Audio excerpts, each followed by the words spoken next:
There's a post on Reductress that goes something like this. Therapist unknowingly in constant competition with Mitski's Tiny Desk concert. If you've seen it and you're a fan of Mitski, this is freaking hysterical. That brief 3-song Tiny Desk set, well, let's just say that when she holds her guitar up to her mouth and screams into it, it gave me chills. Hey music nerds, it is Andy with the FENSEPOST Vinyl channel. If you dig this sort of content, go ahead and hit that subscribe button and ring that little bell so you're notified of new content. Before I jump into my review, before I tease you with more thoughts on that Reductress post, and before I share 3 more artists that I think you should check out if you like Mitski, I'm going to unbox my pressing on vinyl. And this is not just any pressing, it is the Rough Trade exclusive, which I believe is out of print, and it comes on ruby and white bloom vinyl. The cover on this is a lone picture of Mitski, mostly with hair.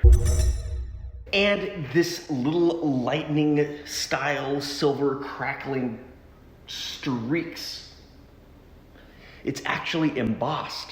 Up top you have what looks like chalk that's written Laurel Hell. The title, per Mitski, is actually drawn from a folk term for being trapped in the thickets of laurel that grow in the southern Appalachian Mountains.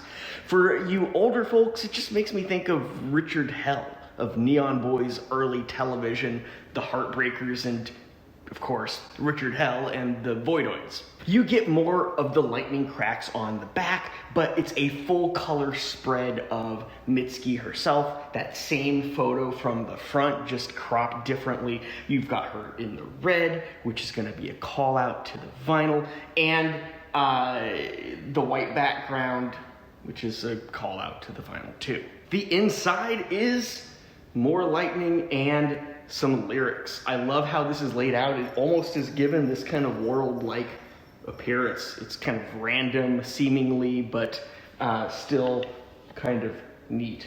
The vinyl itself is really, really cool. It's this, like I said, ruby, red, and white bloom wax, which comes out in this kind of pinwheel, starlight mint, peppermint candy type looking thing. I love how this looks. It is just amazing. Somewhat reminiscent of the starlight peppermint candy, something you might grab as a little treat on the way out from your therapist's office, right? Let's dig into the music. One of my favorites, Working for the Knife, is the second track. It's an immediate standout. Great melody, signature Mitski right here. Then you follow up that with Everyone, which is extremely mellow and quite minimalist. This brings out her truly stripped down side, but in a way you can get into if you prefer her more fleshed out work. Then you have Heat Lightning, which has a solid beat to it to close out the A side. I love this track. The B side opens with The Only Heartbreaker, and this starts the B side out with the fullest percussion and the most heavy rhythmic beat that we've yet heard on the album. Love Me More continues that with an even heavier beat, and then you have Should Have Been Me, which is very synth heavy and has a hyper pop sound to it. Throughout the album, there's this interesting dichotomy between minimalism and more fleshed out rhythms. Often it's synth heavy, especially in the fuller songs, yet even in her more stripped down moments, there's this incredible power that you just cannot deny. And that is something that you get time and time again with Mitski. Though the Reductress post mentioned early on surfaced prior to this album, you can hear throughout Laurel Hell why they wrote it. It held true to Mitski's early work, it holds true to Laurel Hell, and it for damn sure holds true on her new 2023 release, The Land Is Inhospitable and So Are We. I mean, it's even present in the title of that new album. Okay, let's step back. 10,000 foot view of Laurel Hell to kind of wrap up my thoughts on the album.